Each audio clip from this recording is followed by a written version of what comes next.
Halo, assalamualaikum warahmatullahi wabarakatuh.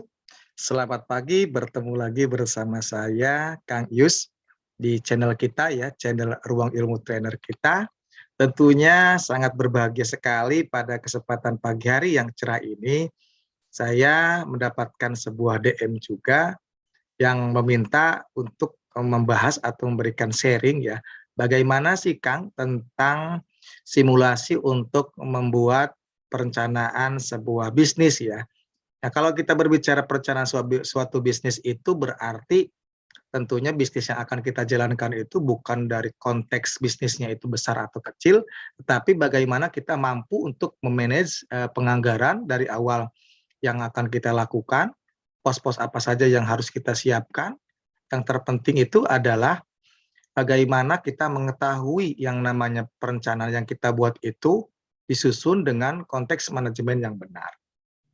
Baik, kita coba langsung saja untuk mempersingkat waktu. Saya mohon izin untuk share screen dulu ya. Oke, pada kesempatan yang berbahagia ini saya mau coba berbagi share ya tentang sebuah simulasi bisnis sebagaimana adanya sebuah permintaan.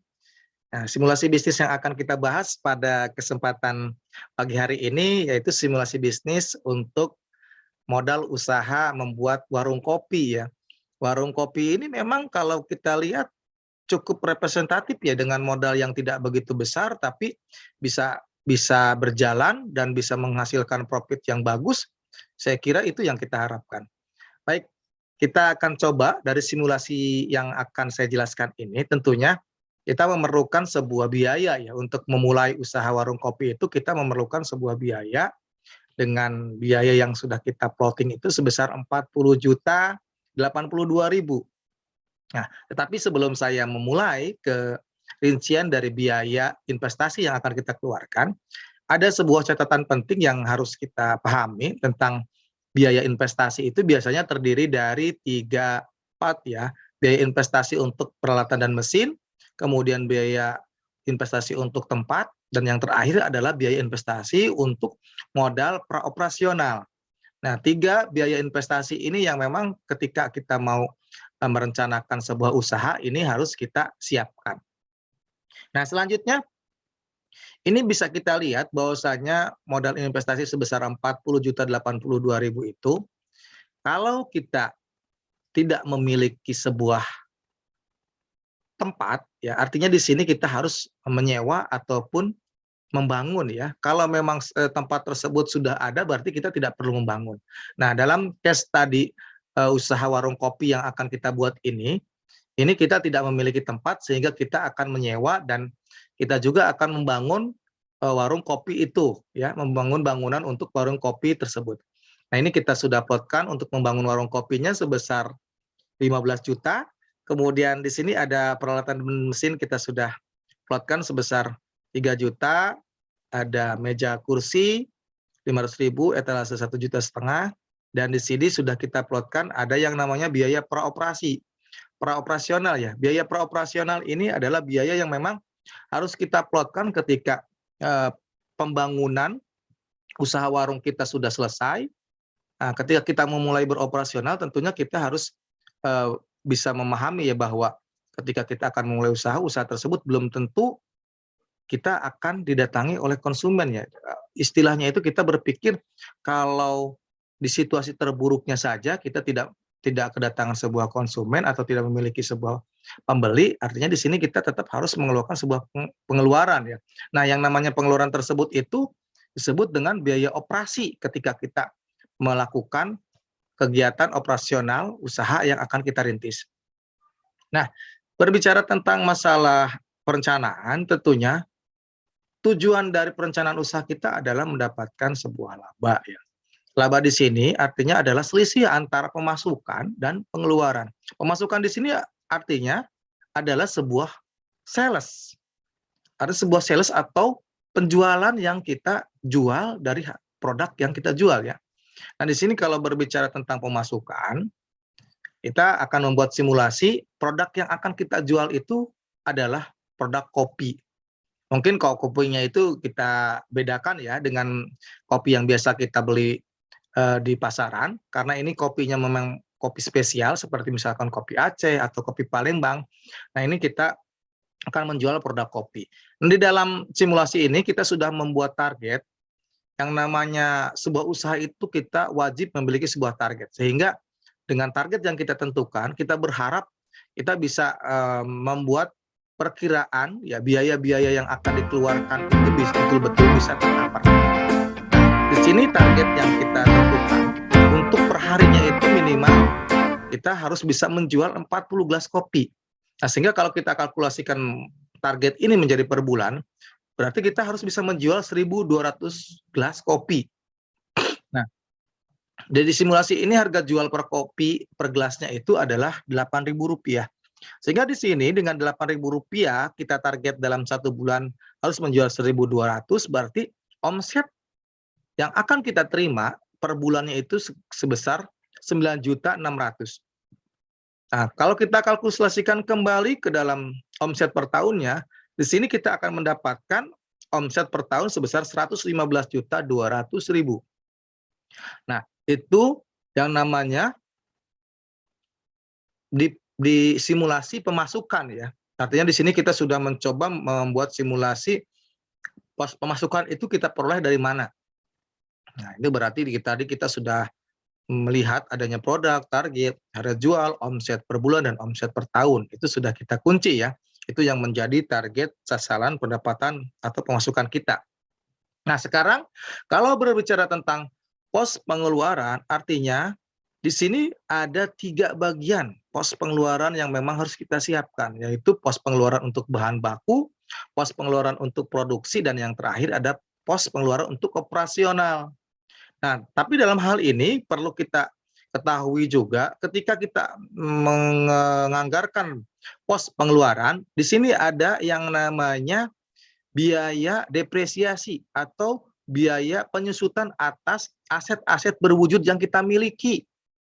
Nah, sebelum nanti saya menjelaskan tentang biaya pengeluaran, saya akan coba menjelaskan dulu yang disebut dengan biaya depresiasi atau biaya penyusutan.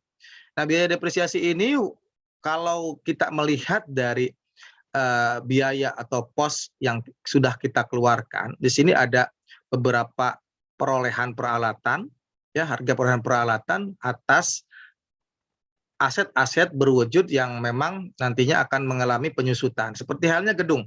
Gedung di sini ketika kita memiliki harga perolehan sebesar 15 juta, kemudian peralatan dan mesin 3 juta, meja dan kursi 500, etalase 1,5 juta, jadi total yang namanya berkaitan dengan aset berwujud kita sebesar 20 juta. Nah, sebenarnya pos depresiasi untuk menghitung biaya depresiasi ini memiliki yang namanya rumus baku ya. Rumus bakunya itu harga perolehan dikurangi dengan nilai sisa dan dibagi dengan umur. Nah, kita asumsikan saja umur daripada aset berwujud kita ini, kita pukul rata saja umurnya itu 5 tahun ya. Nah, sekarang ada tabuler tentang nilai sisa. Nilai sisa itu adalah nilai pada tahun terakhir atau nilai N terakhir. Nah, kalau kita memiliki harga perolehan, contoh untuk gedung, harga perolehannya 15 juta. Nah, umurnya kita asumsikan 5 tahun. Berarti nilai sisa pada nilai N terakhir, tahun terakhir adalah 15 dibagi 5 itu adalah 3 juta. Nah, begitupun untuk peralatan dan mesin, meja, etalase, dan lainnya. Ini nilai sisa ini sudah kita dapatkan, sehingga ketika kita sudah bisa mendapatkan nilai sisa, kita bisa memasukkan rumus baku tersebut untuk mengetahui depresiasi penyusutan per tahunnya. Nah, ini bisa kita lihat harga perolehan, kita contohkan saja untuk gedung 15 juta dikurangi dengan 3 juta kemudian dibagi 5 tahun, ya, itu berarti jatuhnya adalah 14.400.000. Nah, sekarang bagaimana, Kang? Kalau kita ingin mengetahui depresiasi penyusutan untuk per bulannya. Nah, ini berarti gampang saja. Dari penyusutan per tahun, kita langsung bagi saja menjadi 12, sehingga nanti kita akan menemukan hasil depresiasi atau penyusutan per bulannya. Ini bisa kita lihat untuk depresiasi peralatan dan gedung yang kita telah beli untuk per bulannya itu 1.600.000 dan untuk per tahunnya itu 19.200.000. Oke, sampai sini sudah bisa dipahami ya Bapak Ibu. Selanjutnya, setelah kita mengetahui biaya depresiasi yang memang harus kita keluarkan untuk pos pengeluaran, di sini ada pos untuk biaya produksi. Nah, biaya produksi ini biasanya terbagi ya, tergantung kebutuhannya. Kalau saya simulasikan di sini untuk biaya produksi ini terdiri dari biaya tenaga kerja, biaya listrik, kemudian biaya bahan baku. Nah, biaya tenaga kerja ini kita asumsikan, kita itu memiliki seorang tenaga kerja yang biasa kita bayar itu per harinya 25.000. Sehingga kalau 1 bulan kita memiliki kewajiban untuk menggaji karyawan tersebut sebesar 750.000. Sehingga kalau kita akumulasikan per tahun berapa? Nah, ini kita berarti harus mengeposkan anggaran untuk gaji karyawan itu sebesar 9 juta rupiah. Nah, selanjutnya untuk listrik kita ambil saja misalkan biaya listriknya itu 100.000 per bulan. Nah, untuk 1 tahunnya berarti 1.200.000. Nah, kemudian untuk bahan baku. Nah, karena bahan baku di sini adalah bahan produknya adalah kopi, berarti bahan baku itu adalah kopi dan gula. Nah, tergantung selera sih sebenarnya, kalau ada yang mungkin menggunakan gula, ada yang tidak, itu tergantung. Tapi kita wajib untuk menyediakan juga. Nah, misalkan dari mana sih angka 3.600.000 ini, Kang? Nah, ini kalau kita melihat angka 3.700.000, kita kembalikan harga kopi, ya kita simulasikan bahwa harga kopi per satu kopinya itu adalah 1.200 ya, 1.200. 1.200 itu adalah target, misalkan harga kopinya itu, harga perolehan kopinya itu adalah 3.000 bahan bakunya. Nah, berarti 3.000 dikali dengan target selama 1 bulan itu kita harus menjual 1.200, sehingga kebutuhan bahan baku untuk kopi ini kita wajib menyediakan anggaran sebesar 3.600.000. Nah, kalau kita berbicara kesiapan atau kesediaan gula. Nah, kalau kita gula, kita asumsikan saja bahwa kebutuhan gula itu 8 kilo untuk 1 bulan. Nah, dikali dengan per kilonya ada 18.000 sehingga jatuhnya itu 144.000. Nah, dengan demikian kita bisa lihat angka kebutuhan biaya produksi per bulan dan biaya per tahunnya itu untuk bahan baku yang sudah kita plotkan. Nah, di biaya bahan baku untuk biaya produksi itu adalah 3.744.000 dan untuk per tahunnya adalah 44.928. Sehingga di biaya produksi ini sebenarnya dari 3 item biaya yang akan kita keluarkan, nah ini per bulannya sudah kita dapatkan ya sebesar 4.594.000. Nah, kemudian untuk per tahunnya kita juga sudah bisa mendapatkan angka 55.128.000. Oke, selanjutnya biaya pos pengeluaran apa lagi, Kang, yang perlu kita siapkan ya? Yang di sini berarti ada yang namanya biaya pengeluaran untuk biaya operasional. Nah, biaya operasional itu karena memang kita tidak memiliki tempat dan harus menyewa tempat tersebut, kita asumsikan saja biaya per bulannya itu adalah 100.000. Sehingga dari 100.000 ini kalau kita akumulasi per tahun, maka akan kita siapkan anggaran 1.200.000. Penting juga untuk kita memplotkan biaya untuk telepon atau pulsa dan biaya transportasi. Nah, ini kalau kita lihat biaya untuk biaya operasional ini per bulannya 500.000 dan untuk per tahunnya sekitar 6 juta. Nah, sekarang kita akan coba menghitung biaya per operasi. Yang tadi sudah saya sampaikan, biaya per operasi ini 20 juta itu dari mana sih, Kang? Nah, ini akan kita coba bahas. Yang mana untuk menghitung biaya operasi ini tentunya akan berbeda ya, berbeda kebutuhan antara usaha yang dilakukan apa dan yang lainnya itu akan berbeda. Nah, dan pengeposan anggarannya pun mungkin ada yang lebih cepat, ada yang memang membutuhkan waktu yang cukup lama. Nah, kalau kita simulasikan dalam menghitung biaya operasi dalam merancang usaha kopi ini, kita misalkan anggap saja di bulan pertama ada pos pemasukan. Di bulan pertama kita menggunakan strategi yang paling buruk, artinya di sini kita tidak mendapatkan keuntungan ya. Tidak ada satupun konsumen yang misalkan mau membeli kopi di warung kopi kita. Nah, sehingga di bulan pertama itu kita memiliki kewajiban tetap mengeluarkan pengeluaran yang seharusnya dikeluarkan gitu, walaupun tidak ada pemasukan tetap kita mengeluarkan biaya pengeluaran sebesar 6.694. Dari mana sih, Kang, ini pengeluarannya ini? Nah, ini kalau kita breakdown, pengeluaran ini dari Yang pertama dari biaya produksi sebesar 4.594.000, yang kedua dari biaya operasional sebesar 500.000, dan yang ketiga adalah dari biaya amortisasi atau depresiasi penyusutan per bulan 1.600.000, sehingga kita peroleh di sini biayanya itu pengeluaran untuk 1 bulannya adalah 6.694.000. Nah, sekarang di bulan kedua itu kita sudah memiliki pemasukan sebagaimana rencana yang sudah kita tentukan. Nah, misalkan kita tadi memiliki target omset per bulannya itu adalah 9.600.000. Nah, sehingga ketika kita memiliki biaya tetap pengeluaran sebesar 6.694.000, maka di sini ada selisih antara pemasukan dan pengeluaran. Nah, itu yang disebut dengan laba ya, dengan laba. Nah, laba ini mungkin laba yang bisa kita gunakan untuk membayar biaya pengeluaran yang sudah kita keluarkan. Misalkan ini ada yang namanya saldo kumulatif. Di bulan pertama ini karena memang posisinya ada pengeluaran tanpa pemasukan, berarti posisinya minus. Nah, ketika terjadi ada angka minus, berarti ini ada sesuatu yang harus kita bayar. Nah, dari mana sumber yang keuangan yang harus kita poskan untuk membayar minus ini ya? Berarti dari pendapatan atau laba yang kita peroleh di bulan kedua. Misalnya yang kita peroleh di bulan kedua itu ada 2.906.000. Ini kalau kita bayarkan ke 6.694.000, nanti kekurangan atau minus uang kita adalah sekitar 3.788.000.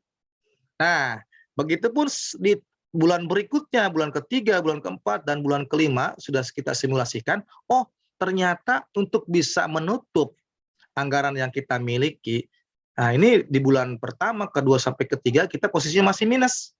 Berarti ada 3 bulan posisinya masih minus. Karena melihat dari kondisi pemasukan dan pengeluaran yang kita peroleh, itu belum bisa untuk dalam jangka waktu 1 bulan, 2 bulan. Jadi di sini baru kita bisa selesai untuk jangka waktu 3 bulan. Nah, biaya praoperasi operasional ini kita peroleh dari besarnya biaya pengeluaran. Nah, biaya pengeluaran dikali berapa bulan sih kita posisinya masih minus.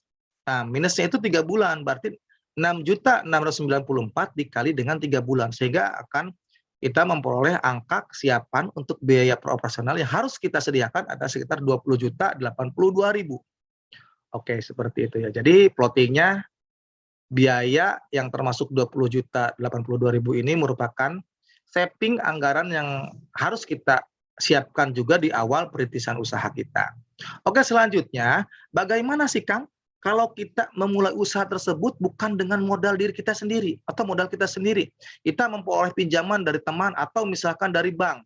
Nah, bagaimana sih Kang kita cara menghitung angsuran banknya, dan bagaimana kita mengetahui yang namanya tabel amortisasi atau tabel angsuran? Nah, sini akan kita coba jelaskan ya dari case yang kita rencanakan. Kita memiliki sebuah plafon sebesar 40 juta yang tadi kita masukkan untuk rencana investasi membuat warung kopi. Nah, ini kita ketahui suku bunga banknya itu sekitar 10% ya per tahunnya. Nah, kita merencanakan meminjam pinjaman tersebut dari bank selama 3 tahun.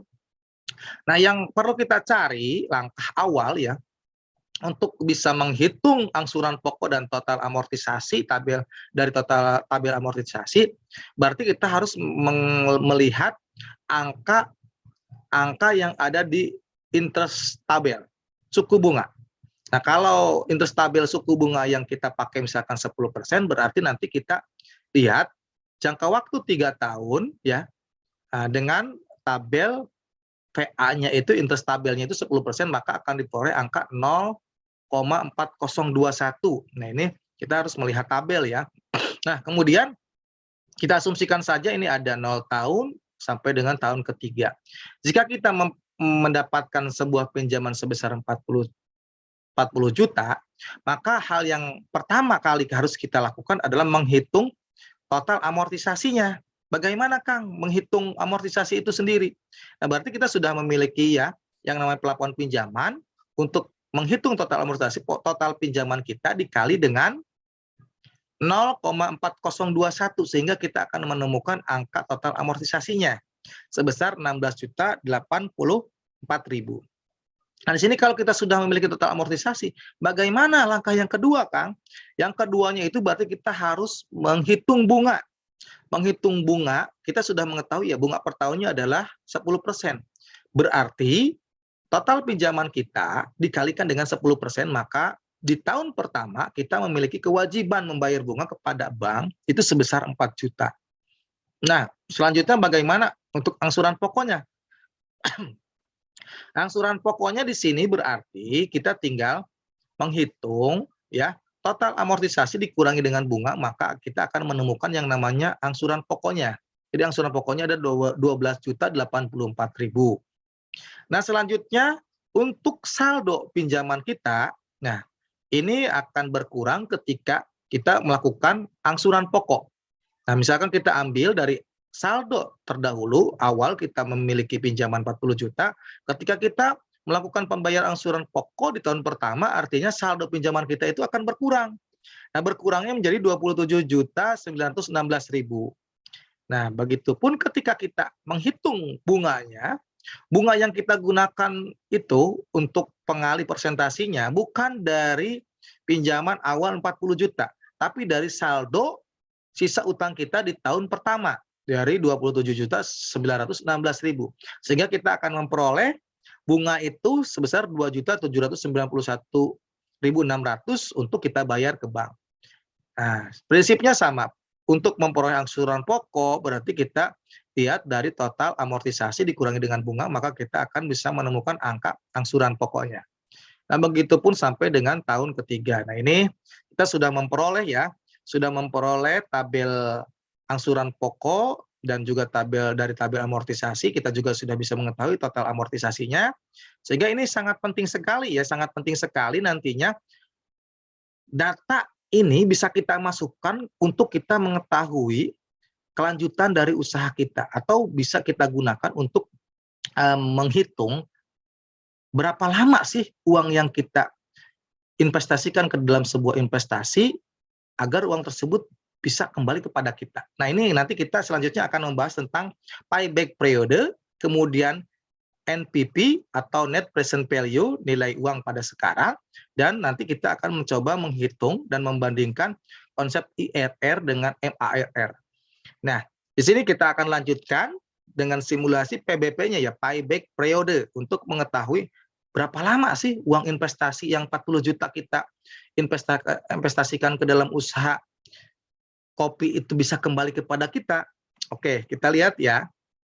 Nah, ini kita tadi mengambil contoh investment untuk membuat warung kopi itu sebesar 40 juta. Dengan interest rate-nya itu adalah suku bunganya dari bank sendiri 10%. Nah, ini memang untuk membuat atau menghitung payback periode kita harus membuat sebuah tabuler seperti ini. Misalkan kita ada tabuler kolom tahun, ada tabuler kolom cash out, cash in, net cash flow, dan yang terakhir kumulatif net cash flow. Nah, pentingnya kolom-kolom ini nanti kita akan mengetahui berapa sih yang namanya net cash flow kita, dan apa sih sebenarnya yang dimaksud dengan net cash flow itu. Net cash flow itu adalah selisih antara cash in dan cash out.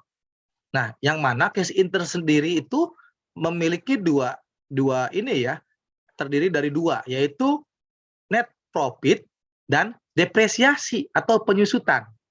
Tuh, sedangkan cash out-nya sendiri, sebenarnya cash out itu bisa asumsikan bahwa cash out adalah uang yang kita keluarkan. Uang yang kita keluarkan ketika kita memulai investasi, dan uang yang kita keluarkan ketika kita melakukan angsuran pinjaman atau modal yang kita pinjam, gitu ya.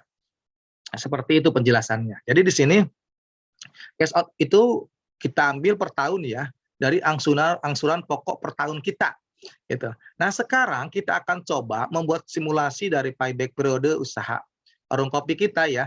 Di sini kita lihat di tahun 0 itu ketika kita memperoleh pinjaman, nah berarti posisi net cash flow-nya itu belum ada net profit, belum ada penyusutan, jadi kita posisinya minus. Posisinya minus 40 juta.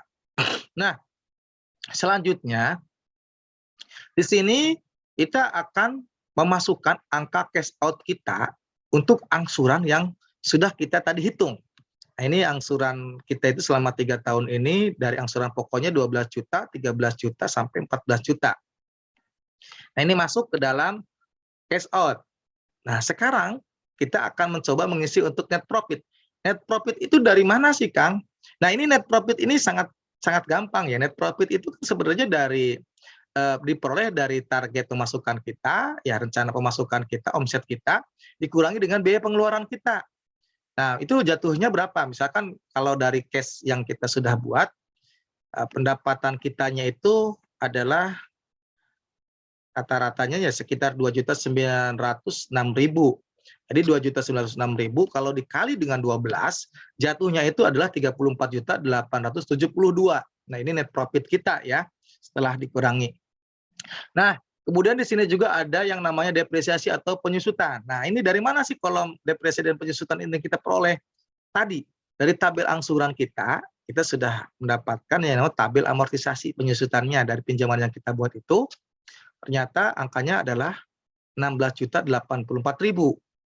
Nah, sekarang kita coba masukkan ya. Jadi di sini kita coba masukkan untuk bagaimana mengisi dari net cash flow.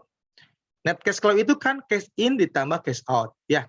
Berarti di sini adalah 34.872 ditambah dengan 16.084.000 dikurangi dengan 12 juta sehingga akan memperoleh net cash flow sebesar 38.872.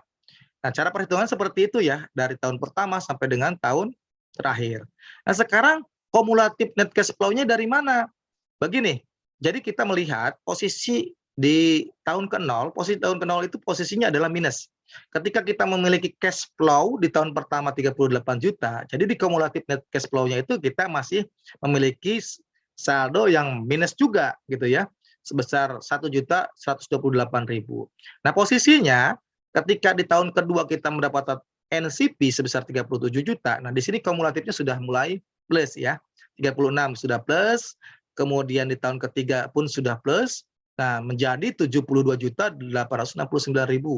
Nah, sebenarnya dari perputaran net cash flow yang kita lakukan dari investment 40 juta, itu di tahun ketiga itu kita sudah memiliki kumulatif net cash flow itu sebesar 72 juta ya. Jadi ini memang cukup bagus juga representatif. Nah, sekarang bagaimana untuk kita menentukan atau menghitung payback periodenya? Ya sudah kita bisa kita lihat ya. Angka yang mendekati ke 40 juta itu berada di tahun kedua sebesar 36.535. Ini tahun kedua kita rumuskan ditambah dengan di sini kita sorot angka C7 ya. C7 itu berarti 40 juta ya. Kemudian dikurangi dengan G9. G9-nya itu adalah 36 juta. Kemudian juga nanti di sini kita akan membaginya juga karena posisi angka ini berada di angka G10 36 juta.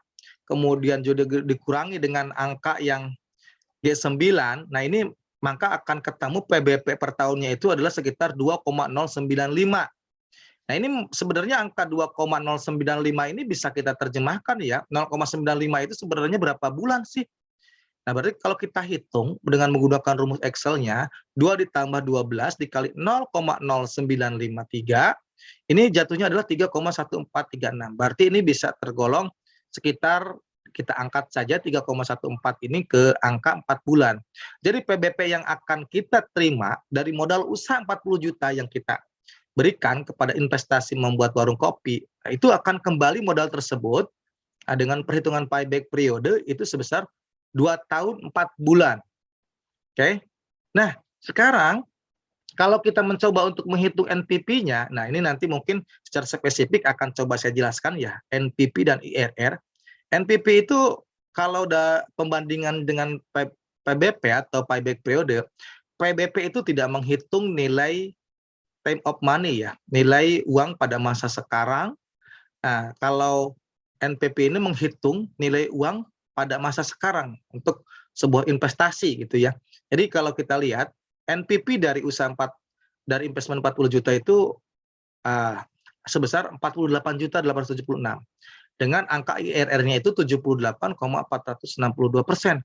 Artinya IRR di sini sudah posisinya plus ya, lebih besar daripada MAER-nya. MAER-nya itu maksimal atraktif rate of return, yang di sini interest rate-nya itu adalah 10%, sedangkan IRR-nya di sini sebesar 78,462%. Sehingga ini betul-betul sangat layak ya, usaha dari usaha warung kopi yang kita rancang itu betul-betul ibaratnya itu bisa menghasilkan sesuatu yang bagus gitu ya untuk kita tetap lanjutkan. Makanya rekomendasi dari usaha yang simulasi yang sudah kita buat dari awal, simulasi bisnis dari tabel angsuran, dari PBP dan MPP dan IRR, ini sangat representatif untuk bisa tetap dilanjutkan untuk menyusun atau melangsungkan kegiatan usaha untuk membuat warung kopi. Nah, demikian penjelasan dari saya. Semoga apa yang tadi saya sampaikan bisa menjadi sebuah inspirasi ya buat teman-teman yang memang berniat untuk membuat sebuah usaha, tapi agak sedikit bingung nih, saya harus memulai dari mana, Kang? Belum ketika kita menjadi seorang pengusaha itu kan tentu kita berpikir ide usaha yang akan kita lakukan apa.